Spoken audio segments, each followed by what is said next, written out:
नमस्कार विद्यार्थियों, आज की ऑनलाइन क्लासेज में नमस्कार। अपने राजस्थान इतिहास एवं संस्कृति कक्षा 10th की बुक का टॉपिक चल रहा है। पिछले 2-3 दिनों से रीट के जो एग्ज़ाम हो रहे हैं, इनके पेपर्स आप सब विद्यार्थियों ने देखे होंगे और इस पेपर्स के अंदर हूब टू हूब इस बुक्स की लाइनें आपको देखने के लिए मिली है। जो विद्यार्थी कक्षा 12वीं के हैं, अभी नई तैयारी कर रहे हैं, शुरू करने वाले हैं, तो आप रीट की तैयारी करने वाले समस्त स्टूडेंट से राय लें। हमारी बातों पर विश्वास नहीं होता है तो उनसे आप राय ले सकते हैं। आजकल पेपर का पैटर्न बिल्कुल बदल चुका है। आप नए पेपर उठा के देखेंगे तो आपको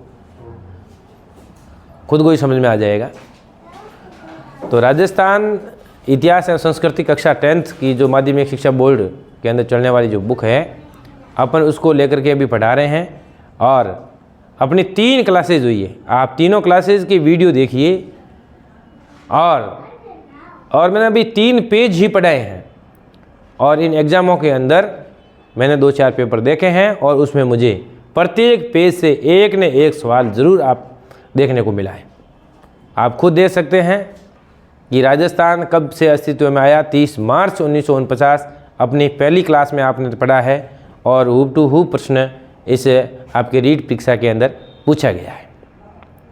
उसके बाद में अपने दूसरी क्लास ली थी तो उसमें अपने पढ़ा था बीकानेर जांगल प्रदेश के बारे में और जांगल प्रदेश के नाम पर बीकानेर के राजा करण सिंह को जांगलधर बादशाह कहा गया है और ये प्रश्न भी रीट के इस पेपर के अंदर प्रश्न पूछा गया है कि बीकानेर का कौन सा शासक है जो जांगलधर बादशाह के नाम से जाना जाता है। उसके बाद में अपनी तीसरी क्लास आज है और इसमें अपने कल की क्लास के अंदर अपन लोगों ने पढ़ा था कि राजस्थान के अंदर प्राचीन सभ्यताओं के अंदर अपन लोगों ने ये भी डिवाइडेशन किया कि लोह युगीन सभ्यताएँ कौन सी है, ताम्र युगीन सभ्यताएँ कौन सी है, और इनको भी अपन लोगों ने इस क्लास के अंदर याद करने का पूरा प्रयास किया था।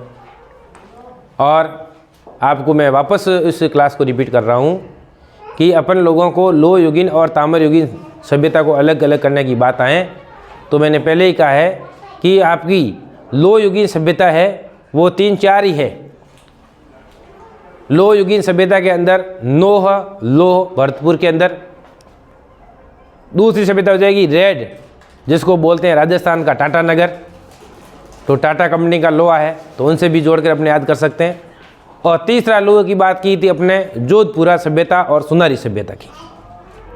जोधपुरा सभ्यता जो कोटपुतली बेरोड में है, सुनारी सभ्यता है वो झुंझुनू में है और इन दोनों जगह आपके लोहे को गलाने की भट्टी, अस्त्र शस्त्र और उपकरण के कारखाने मिले।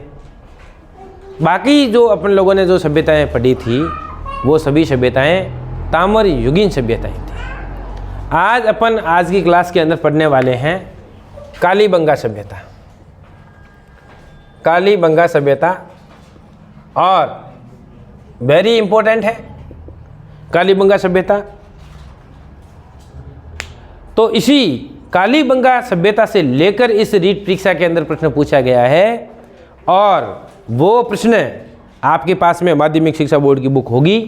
नहीं तो मैं आपको बता रहा हूँ, आप बिल्कुल इस बुक के अंदर आप देखोगे कि कालीबंगा सभ्यता के अंदर सभ्यता के लास्ट तीसरी लाइन में आप उठा के देखोगे कि इस सभ्यता के अंदर एक बच्चे का कंकाल मिला है जिस कंकाल के अंदर सिर पर 6 छेद किए गए हैं और 6 छेद हमें ये प्रमाणित करते हैं कि उस समय मस्तिष्क रोग की कोई जांच की गई होगी इस कंकाल को लेकर के।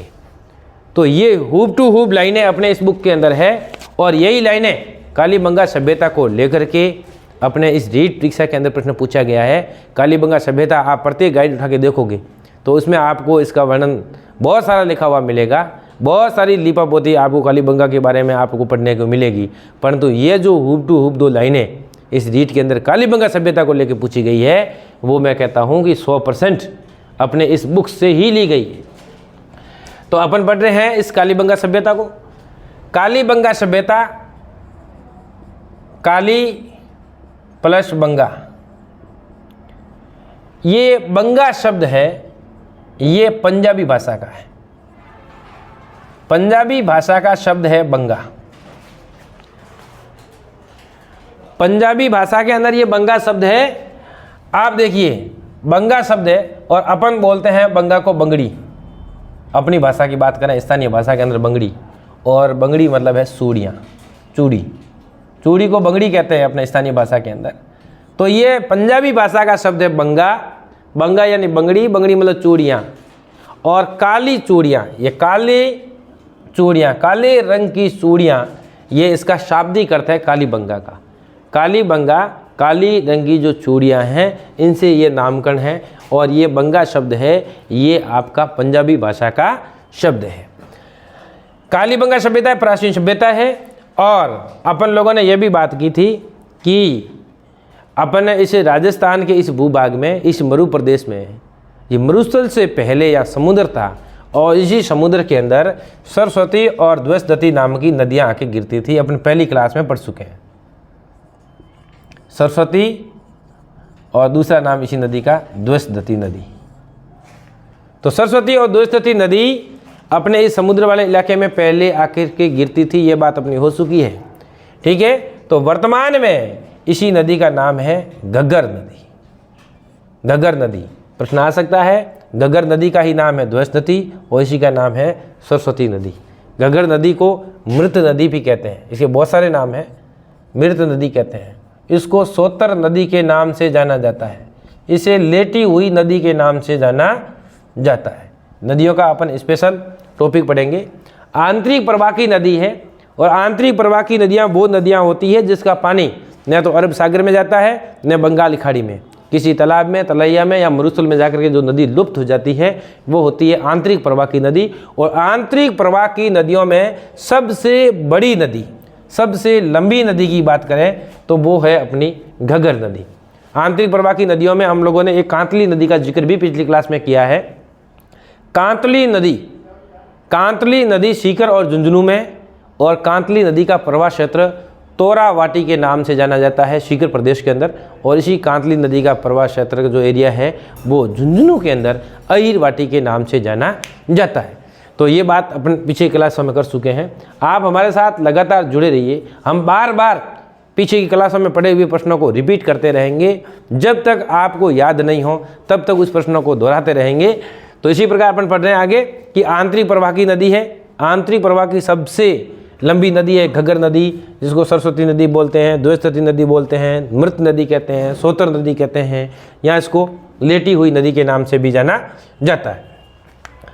अब इस घग्गर नदी के किनारे, घग्गर नदी के किनारे हनुमानगढ़ जिले के अंदर ये अपनी सभ्यता है। घग्गर नदी के किनारे हनुमानगढ़ जिले में स्थित सभ्यता है कालीबंगा। देखो ये ताम्रयुगीन सभ्यताओं के अंदर है। अपन लोगों ने ताम्रयुगीन सभ्यता को डिवाइडेशन किया था, उस समय भी अपने कालीबंगा के बारे में पढ़ा है कि कालीबंगा है, अपनी पीली बंगा है, रंग मैल है और बड़ो पल है। ये सभी सभ्यताएं हनुमानगढ़ जिले में हैं। और हनुमानगढ़ जिले के अंदर प्राचीन सभ्यता अधिक होने के कारण हनुमानगढ़ को सभ्यताओं का पालना के नाम से भी जाना जाता है। ये भी बात अपनी पिछली क्लासों में हो चुकी है। तो वेरी इंपॉर्टेंट प्रश्न बनता है, राजस्थान का कौन सा जिला सभ्यता का पालना के नाम से जाना जाता है? तो वो अपना हो जाएगा हनुमानगढ़। हनुमानगढ़ जिले के अंदर नदी है अपनी घग्गर नदी। ये कालका की पहाड़ियाँ हिमाचल प्रदेश से निकलती है। नदी का टॉपिक पढ़ेंगे, उसमें विस्तृत रूप से पढ़ेंगे। और इसी घग्गर नदी के किनारे स्थित जो अपनी सभ्यता है वो सभ्यता है कालीबंगा सभ्यता। अब बात करते हैं इस कालीबंगा सभ्यता की खोज। वेरी इंपॉर्टेंट प्रश्न बनता है, कालीबंगा सभ्यता की खोज किसने की और इस कालीबंगा सभ्यता का उत्खनन किसने करवाया? शानदार प्रश्न है। सभी सभ्यताएं अपन पढ़ेंगे, ठीक है ना। उसके खोज करने वाले, उत्खनन करने वाले सबको अपन लोग याद करते हुए चलेंगे। तो कालीबंगा सभ्यता की खोज हुई है 1952 के अंदर। और इसी कालीबंगा सभ्यता की खोज करने वाले व्यक्ति का नाम है अमलानंद घोष। अमलानंद घोष। अमलानंद घोष ने इस सभ्यता की खोज 1952 में कर दी थी और इसी सभ्यता का जो उत्खनन हुआ है वो है 1961-1962 के अंदर। और इसमें दो व्यक्ति हैं, एक है बी लाल और दूसरा नाम अपन पढ़ेंगे B.K. थापर। बी लाल और B.K. थापर ये इस कालीबंगा सभ्यता से जुड़े हुए हैं। इनका प्रश्न ये भी बन सकता है कि कालीबंगा सभ्यता की खोज किसने की, कालीबंगा सभ्यता का उत्खनन किसने करवाया, या फिर ऐसा प्रश्न भी आ सकता है कि निम्न में से किस व्यक्ति का संबंध कालीबंगा से है और निम्न में से किसका संबंध कालीबंगा से नहीं है। अभी देखो रीट का जो प्रश्न आया था और रीट के अंदर देखिए ये जो आपके सन वाले प्रश्न ज़्यादा आए थे, यहाँ तो उसकी डेट पूछी गई थी, सन पूछा गया था, यहाँ फिर उसका कालक्रम पूछा गया था। तो अपने को इस सभ्यता के अंदर ये भी पढ़ना पड़ेगा इन सभ्यताओं का कालक्रम, किस किस समय किसकी खुदाई हुई है, किसका उत्खनन का कालक्रम सेट करिए, तो ऐसे प्रश्न बनते हैं। तो इसके उत्खनन एवं खोज का काल देखिए, कालीबंगा सभ्यता जिसकी खोज 1952 में करने वाले अमलानंद घोष, इसका उत्खनन करने वाले बी लाल और क्या हो जाएगा B.K. थापर। अपन देखो ट्रिक्स के माध्यम से आराम से इस प्रश्न को याद करने की कोशिश कर रहे हैं, आपको याद हो जाएगा। देखिए कालीबंगा और एक है अमलानंद घोष। देखिए एक तो होता है अम्ल, अम्ल कोई रासायनिक तत्व है, ठीक है। तो अम्ल को रासायनिक है, नशीला पदार्थ है जिसको अपन यूज करते हैं। कोई व्यक्ति ज़्यादा यूज कर लेता है तो वो कालाइयाँ करने लग जाता है, ठीक है। अपनों को ट्रिक्स के माध्यम से याद कर रहे हैं कि अम्ल रासायनिक तत्व है, ठीक है ना। अम्ल को ज़्यादा ग्रहण करने पर वो व्यक्ति है वो कालाइयाँ करने लग जाता है, तो कालाइयाँ से कालीबंगा बन जाएगा और अम्ल से बन जाएगा अमलानंद घोष। यदि कोई व्यक्ति इस अम्ल का सेवन करने से ज़्यादा कालाइयाँ करेगा और जब वो घर जाएगा तो घर कौन बैठी होगी, उनकी बीबी, और बीबी क्या करेगी, उसके मारेगी थप्पड़। तो अपने को इससे से याद हो जाएगा ट्रिक्स के माध्यम से कि अम्ल खा करके जब कालाइयाँ करता है कोई व्यक्ति घर जा करके तो बीबी उनके थप्पड़ मारेगी। तो अपने को याद हो गया कालीबंगा सभ्यता और कालीबंगा सभ्यता से जुड़े व्यक्ति अमलानंद घोष और हो जाएगा बी लाल और हो जाएगा B.K. थापर। अब देखिए कालीबंगा सभ्यता हो गई, कालीबंगा का खोज करने वाला हो गया और इसी कालीबंगा के उत्खनन करने वाले की बात है जो अपन लोग कर चुके हैं। अब इस कालीबंगा सभ्यता को लेकर के अपने जो प्रश्न पूछा जाता है STC लेवल पर, वो प्रश्न है कि जुते हुए खेत के अवशेष कहाँ पर मिले हैं। ये प्रश्न BSTC लेवल का है। कई बार परीक्षा में प्रश्न पूछा गया है कि जुते हुए खेत के अवशेष, जुते हुए खेत के अवशेष जब ये सभ्यता की खुदाई की गई, इसका उत्खनन किया गया, तो वहाँ पर जुते हुए खेत के अवशेष पाए गए हैं। और जुते हुए खेत के अवशेष है वो भी दोहरी पद्धति है, एक बार खेत को ऐसे जोता गया है और दोबारा इनको ऐसे समकोण पर। तो ऐसी जो आपकी खेत की जुताई से हम ये अनुमान लगा सकते हैं कि एक सीजन के अंदर 2 फसलें एक साथ बोई जाती थी इस कालीबंगा सभ्यता के अंदर। तो कालीबंगा सभ्यता की जो खुदाई के अंदर अपने को जुते हुए खेत का जो अवशेष मिला है, ये भी प्रश्न वेरी इंपॉर्टेंट बनता है कि जुते हुए खेत के अवशेष अपनी कौन सी सभ्यता में है, तो वो अपना हो जाएगा कालीबंगा सभ्यता के अंदर। इसके अलावा यहाँ पर मिट्टी के बने हुए बर्तन भी मिले हैं, मिट्टी के बने हुए बर्तन मिले हैं जिसको सफ़ेद एवं लाल रंग से उसके ऊपर कशिंदाकारी भी की गई है। तो ऐसा अवशेष भी वहाँ पर कालीबंगा सभ्यता के अंदर मिले।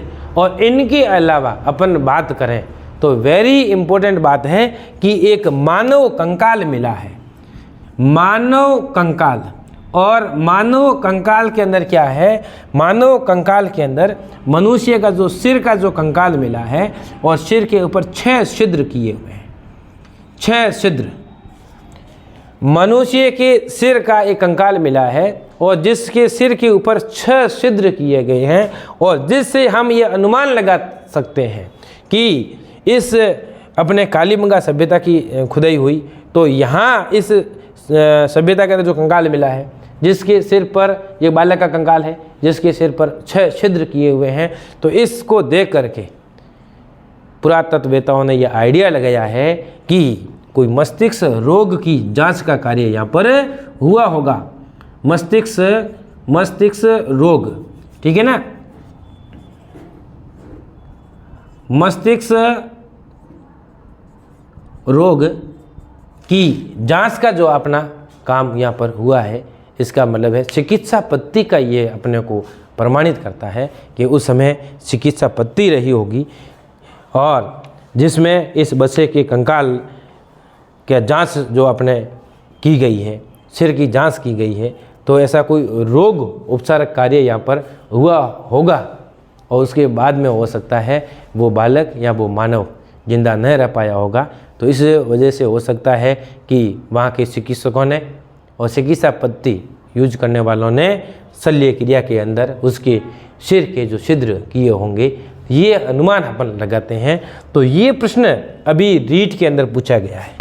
अभी रीट के अंदर यहाँ से ये प्रश्न आया है कि मनुष्य के बालक के सिर का जो कंकाल जिसके ऊपर 6 छिद्र और जिससे दोनों तथ्य दिए हुए थे कि कालीबंगा सभ्यता के अंदर एक मनुष्य के सिर के 6 छिद्र पाए गए हैं और दूसरे में लिखा गया है कि यह छिद्र हमें यह प्रमाणित करता है कि मस्तिष्क रोग की वहाँ जांच कार्य हुआ होगा। तो ऐसी दोनों लाइनें आई थी और फिर ये प्रश्न ये आया है कि निम्न में से कौन सा कथन सही है या कौन सा इसकी व्याख्या कर रहा है। तो ये प्रश्न 100% अपने इसी बुक से ही निकला है। तो आजकल अपनी परीक्षाओं के अंदर पैटर्न चेंज होता जा रहा है, प्रश्न पूछने का लहजा है वो चेंज होता जा रहा है। अपन नए पैटर्न से जो नए पेपर्स आ रहे हैं उन पेपर्स का भी अपने सॉल्यूशन करेंगे। सॉल्यूशन करते करते अपने इस क्लास को आगे बढ़ाएंगे और ये कालीबंगा सभ्यता और कालीबंगा सभ्यता से जुड़े हुए अपने ये फैक्ट जो आपकी माध्यमिक शिक्षा बोर्ड की जो अपने इस राजस्थान इतिहास एवं संस्कृति बुक्स है, इसमें अपने इस फैक्ट तथ्य जो दिए हुए हैं अपन इनका अध्ययन अपन कर रहे हैं। तो लगातार मैं आप सभी विद्यार्थियों से ये कह रहा हूँ कि आप इस बुक्स को ज़रूर खरीद लें। कक्षा 6 से लेकर के 12वीं तक चलने वाली इस राजस्थान अध्ययन की जो बुक्स है वेरी इंपॉर्टेंट बनती जा रही है। आजकल पेपर सभी वहाँ से बन रहे हैं, तो अपन इस किताबों को ज़रूर पढ़ें। कोई इंस्टीट्यूट के अंदर इस बुक्स का अध्ययन नहीं करवाया जा रहा है। मैं आपको ये कह रहा हूँ अपने को अलग से कोई नोट बनाने की ज़रूरत नहीं है। बुक्स खरीदें, जो फैक्ट इसे मिले जुले आपको लिखवाए जाएंगे तो किताब के अंदर ही ऐड कर लें। किताब ही अपना नोट्स है। हमारी बातों पर आप पूर्ण विश्वास करें, नहीं तो अभी जो नए पेपर्स आए हैं उनको देख करके भी आप आइडिया लगा सकते हैं कि वास्तव में जो सर बता रहे हैं वो सही बात बता रहे हैं और अपने इस किताब से प्रश्न बिल्कुल पूछे जा रहे हैं और अपने को ये पढ़ना भी चाहिए।